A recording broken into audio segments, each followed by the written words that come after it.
And the news keep on piling. The only thing of value that Harry can offer Meghan Markle is the use of his titles, all of them. But here we have Bob Seeley. His parliamentary bill already went through the first reading and it will be discussed the second reading on June 14th, 2024, unless, of course, they do the same thing that they did with the removal of titles bill. But it seems that this is definitely going through. This is to amend the Titles Deprivation Act of 1917, which only deals with treason. Okay, and the whole point of this bill is to remove titles from prince and princess of the realm of the United Kingdom, which means that Parliament will also have the right to remove the titles, not only the monarch, because as it stands right now, only the monarch can remove all royal titles. So this is going through this year. What is Harry going to do if this goes through and the titles are removed from him? How quickly will Meghan Markle divorce him? Yes, Bob Seeley submitted this bill last year in December, and it quickly went through the first reading. Okay, this was updated on December 12th, 2023 at 3:53 in the afternoon.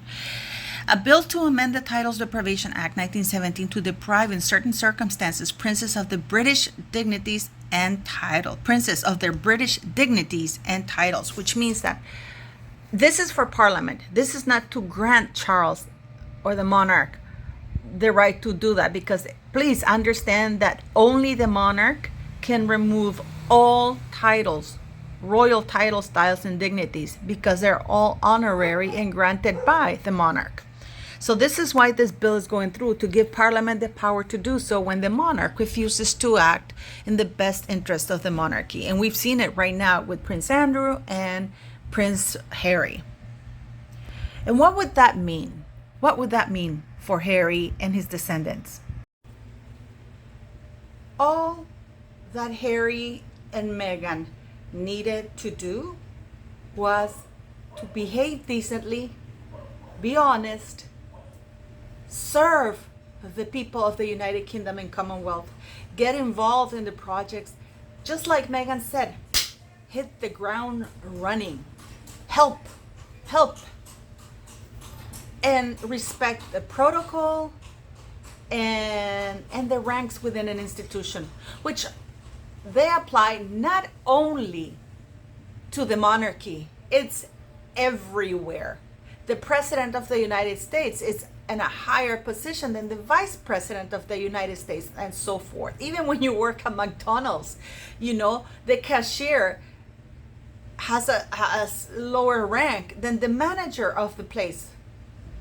It's life. Even in home, I've said it many times, even in your family, there's a ranking order. Mother beats everybody. When the grandmother beats the mother and everybody else, there is always an order or rank to everybody. You defer to the president of the United States, you defer to the president of a company. The president of a company is a much higher rank than the vice president or the marketing manager. It's obvious.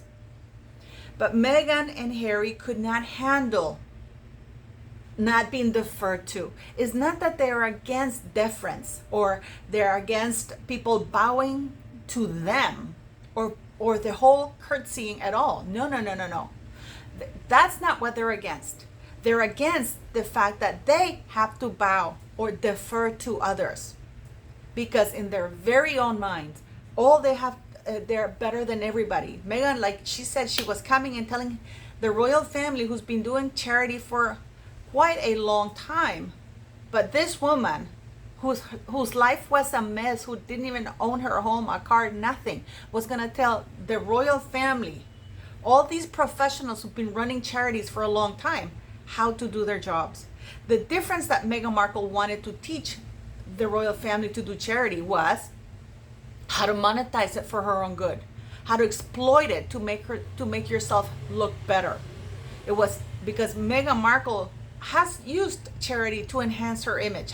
Charity or charitable work has been a means to an end, which was to get fame, to land a role, to increase her profile.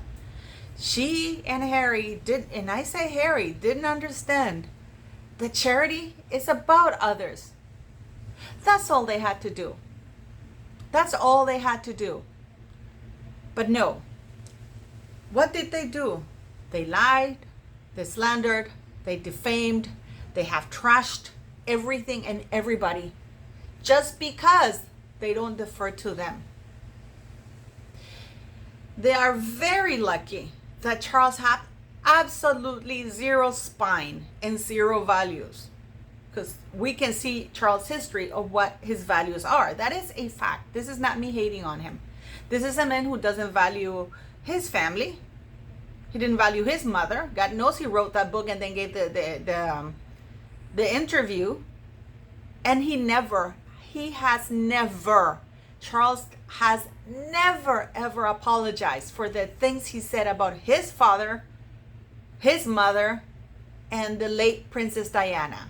He has never owned up to the lies he told, how he defamed them, and how he's still to this day defaming the memory of late Princess Diana.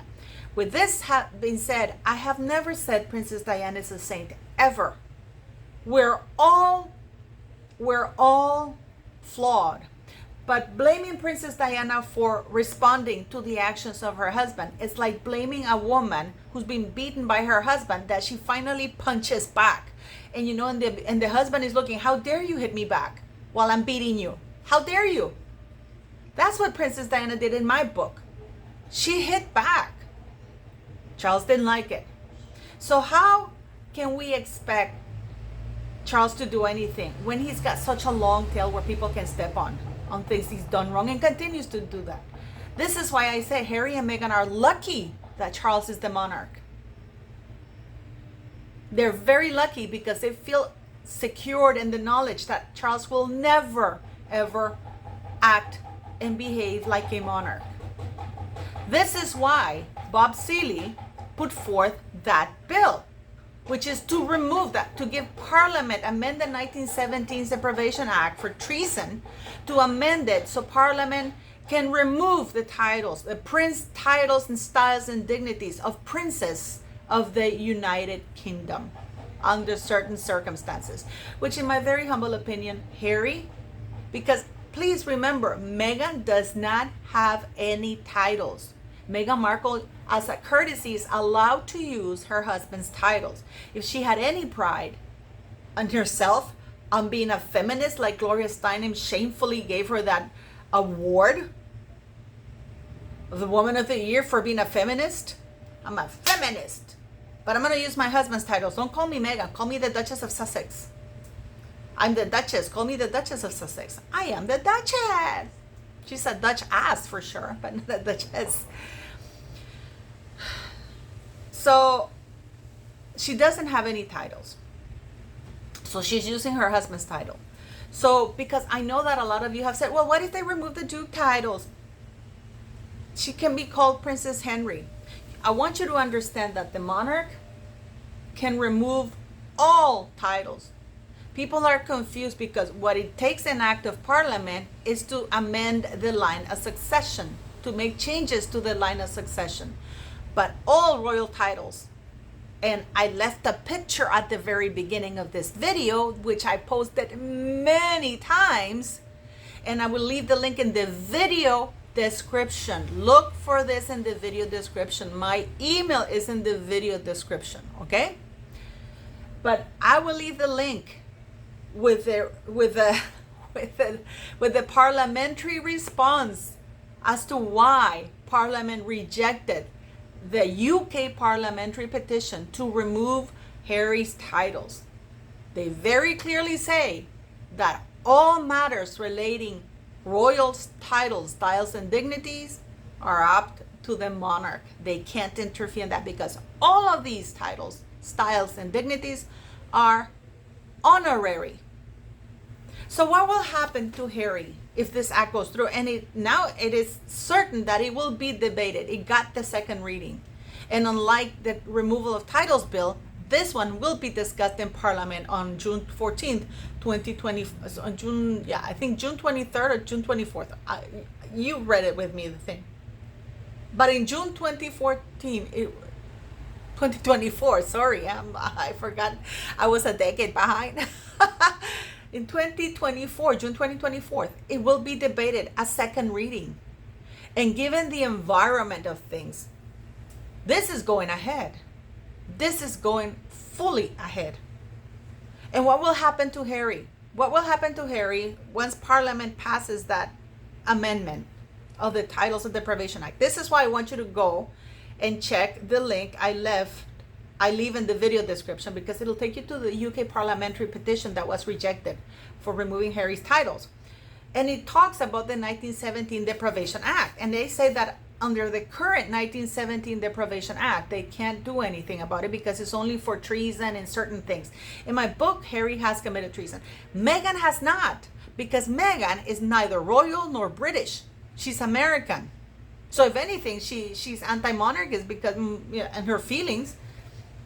Let's not forget the thing that she wrote, oh, that monarchy, that I was a spectacle, Catherine's wedding. I'm like Shira. I don't do those things. And her wedding was to Harry, her third wedding to this idiot Harry, was more costly than Princess Catherine and Prince William's wedding.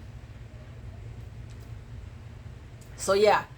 So if that goes through, that means that Harry and his children will lose all royal styles, titles, and dignities. That means that Henry Albert David or something like that will be Henry Albert Mountbatten Windsor. And Meghan Markle can call herself Mrs. Windsor, Mrs. Mountbatten Windsor, Mrs. Raglan, Mrs. Markle, whichever way she want to call herself. And the children would automatically cease to be prince and princess of the realm of the United Kingdom. They would still be in the line of succession, though. They will be titleless, like Zara Tindall and Peter Phillips, Princess Anne's children, but they would still be in the line of succession. It would mean that Andrew would be removed from being a prince. I wonder if that will affect Beatrice and Eugenie. It is a very interesting year because now Meghan Markle's production manager for Archewell has quit. No more production, the producer of Archewell for her films and stuff like that has quit. Netflix is seeming less likely. I will do a video on it later on today. And don't forget to catch my life with Laura in Español en Casa. I will leave the link as well, so you can go check us out at 12. And don't forget, beautiful people, what are you waiting to buy the merchandise? Like, share, and subscribe, bloody hell. And don't forget to send me your pictures of your beautiful furry babies. As usual, guys, thanks for watching.